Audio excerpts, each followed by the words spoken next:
शंभुनाथ कैलाशी की तरफ से लोहड़ी, सकट और एक खिचड़ी की हार्दिक शुभकामनाएं।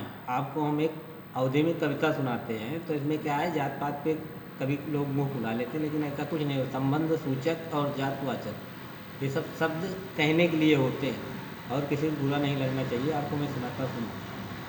खिचड़ी आवे वाली बाटे, खिचड़ी आवे वाली बाटे, खावे खूब लपकौड़ी, बैना मांगे नाउन काकी यही है दौड़ी दौड़ी।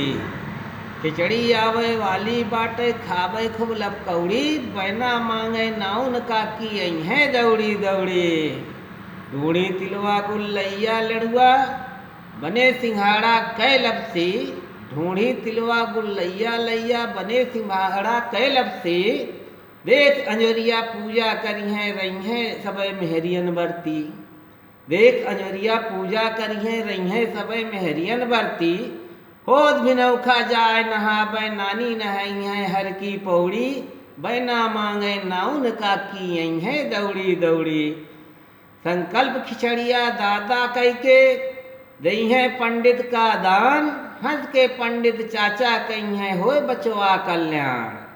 खिचड़ी बने सबई के घर में खाए केहू निमौड़ी, बैना मांगे नाउन काकी यही है दौड़ी दौड़ी। खिचड़ी आवे वाली बाटे, खाबे खूब लपकौड़ी, बैना मांगे नाउन काकी यही है दौड़ी दौड़ी।